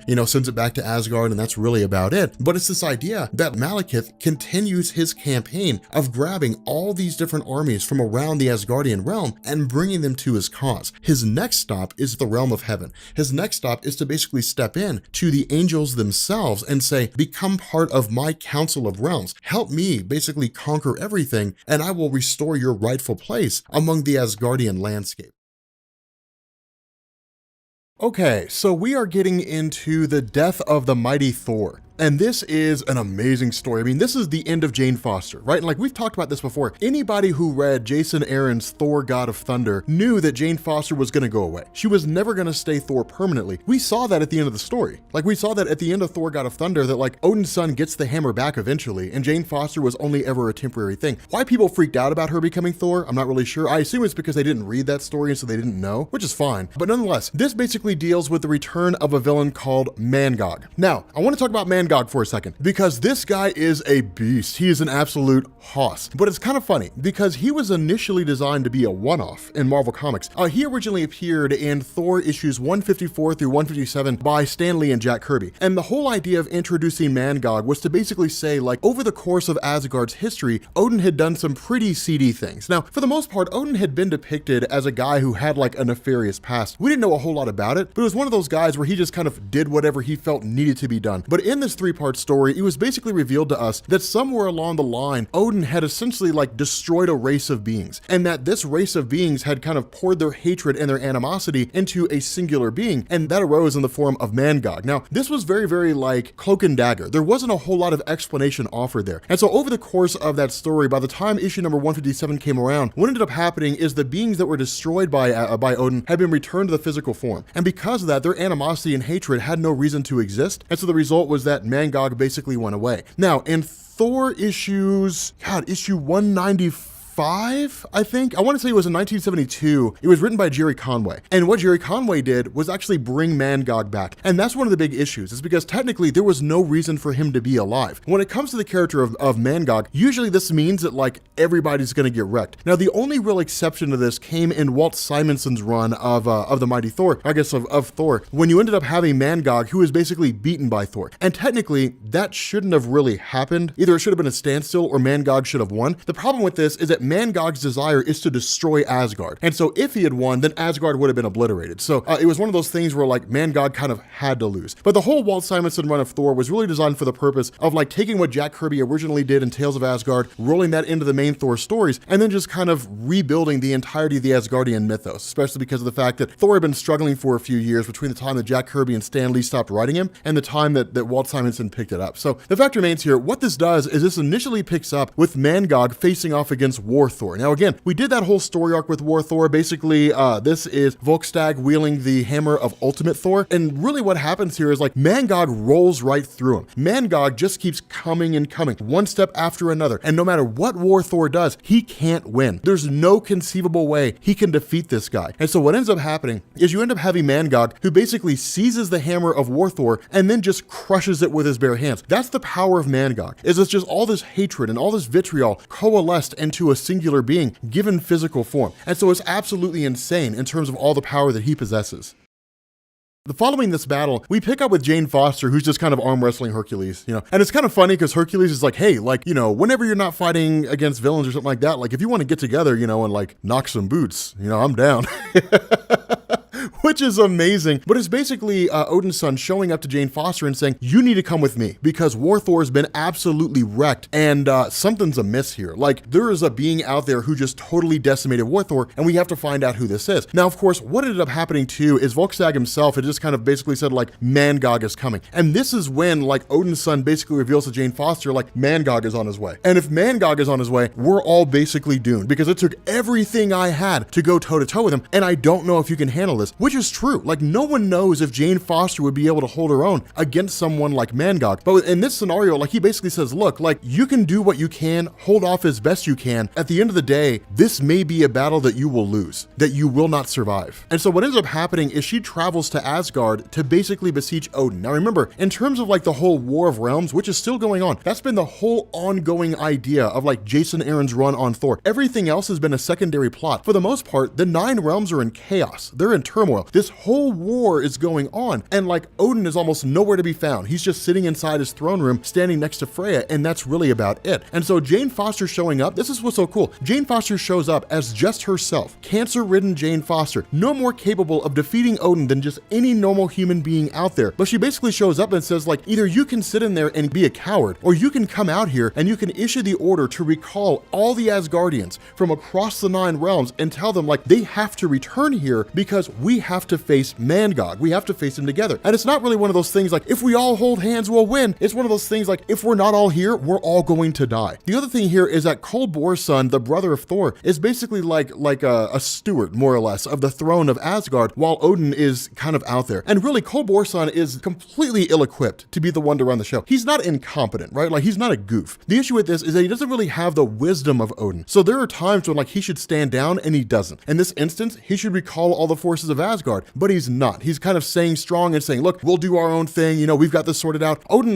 basically makes his appearance. He shows up and says, look, I will not stand for anyone calling me a coward. Like, I will not stand for anyone being out here telling me that I've somehow failed, that I'm somehow derelict in my duties. Like, I am Odin. I run Asgard. I was running Asgard before you were born. I will run Asgard after you are dead. I have seen more than you could possibly imagine. I faced off against Celestials. I've done all kinds of different things. I've went toe-to-toe against Galactus. You are just a chick who showed up on the moon one day, got lucky, and picked up the hammer. Get out of here. That's Odin's entire response to this whole thing. And it's so cool because I'd be curious to ask Jason Aaron why he didn't take things in this direction. Odin could just obliterate Jane Foster, especially in her current form. I would wager the reason he doesn't do that is because of the fact that Thor was with Jane Foster for quite some time. And even though they're not together anymore, there's still a lot of connection between the two of them, even if they're only the closest of friends. And so to kill Jane Foster would be to alienate his son, potentially start a civil war in Asgard proper, and Odin would be forced to either choose a side, let the war commence, Asgard would just kind of be obliterated. So there would be consequences to that particular act. But what we end up having is Freya, who basically comes to, simply steps out and says like, Jane Foster's right. We have to do something. If we do not marshal our forces, we're all going to die. And so what we do is we switch to Heimdall, who of course is at the Rainbow Bridge, watching like he always does, and then in comes Mangog, having made his way to Asgard onto the Rainbow Bridge, and like literally begins this onslaught. And that's something that I want you guys to notice here. This is not like an even battle, right? It's not like Heimdall's holding his own and he's holding off and doing the best he can. I mean, this is like, he's wrecked like that. There's no conflict here. He's bitten in half. The Rainbow Bridge is totally destroyed. That's the power of Mangog. The other half of this is Jane Foster's chemotherapy. That's how Jason Aaron put a clock on Jane Foster. That's basically how he said, like, she's gonna die. That Jane Foster has cancer. She has breast cancer. Every time she changes into Thor, it washes away the chemotherapy. And so basically she starts back at square one. And so what this essentially means is that it's the equivalent of her having never undergone chemotherapy in the first place. It shortens her lifespan. And so you have like Doctor Strange, you have various people who were here trying to cure her. In truth, this is really just like a stopgap or a hope is really all it is. When Captain Marvel, the original Captain Marvel, died in 1984 in the death of his character by Jim Starlin, he died of cancer. So it is a foregone conclusion in Marvel Comics that when a character gets cancer, they die. There's no conceivable way to get past that. With Jane Foster having undergone,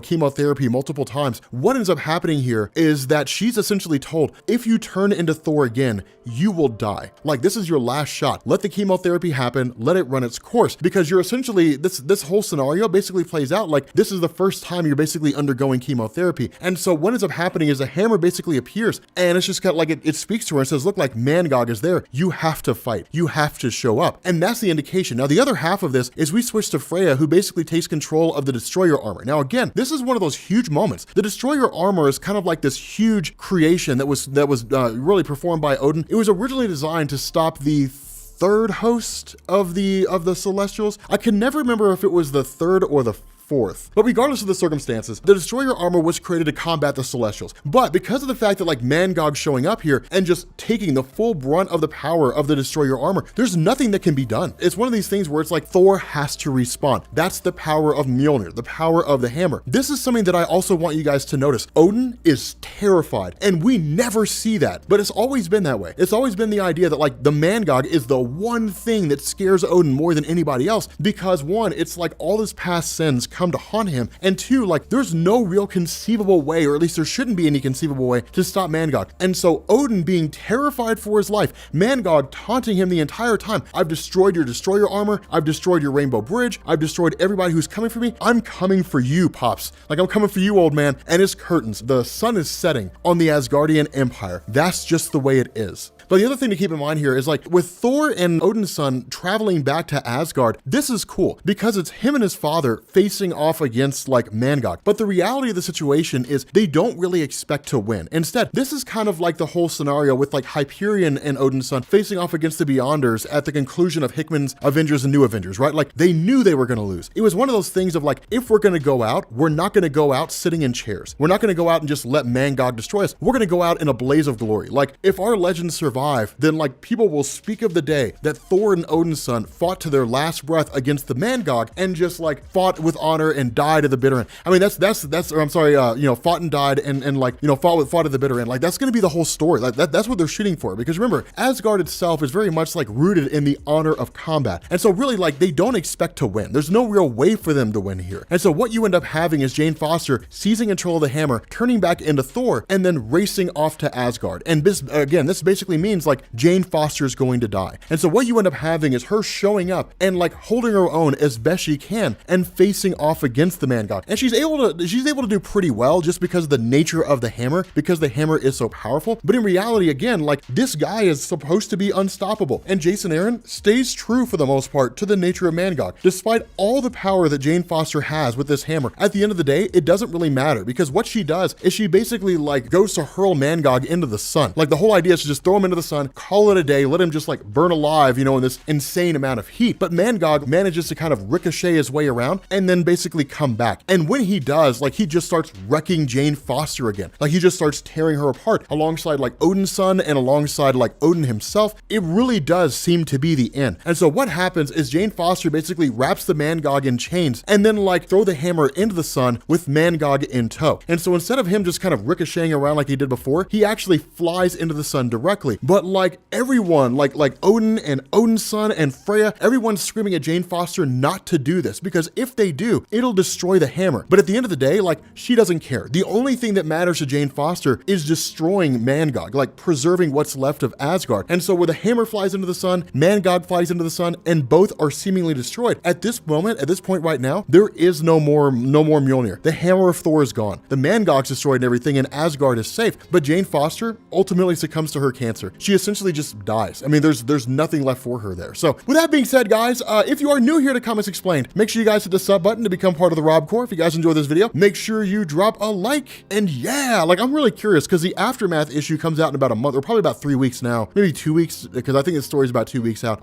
But like, yeah, so we'll get like the Aftermath. I'm curious to see, I mean, the hammer will come back. People are probably going to freak out and just be like, no, Mjolnir can't be destroyed. Like, yeah, you're right. It can't be destroyed. It will come back. I mean, I don't imagine why it wouldn't. Like, it's definitely going to make its return. How it makes its return, I don't know. Because there's no more Ultimate Thor hammer. That hammer was crushed by Mangog. Like, Beta Ray Bill still has Stormbreaker, but he's floating out there somewhere. I'm willing to surmise whatever weapon Thor gets in the comics will be the weapon he gets in Infinity War. Marvel's just going to roll it over. That's exactly what's going to happen. But anyway, guys, yeah, if you're new here to Comics Explained, make sure you guys hit the sub button to become part of the Rob Corps. If you guys enjoyed this video, make sure you drop a like, and I will catch you all later. Peace.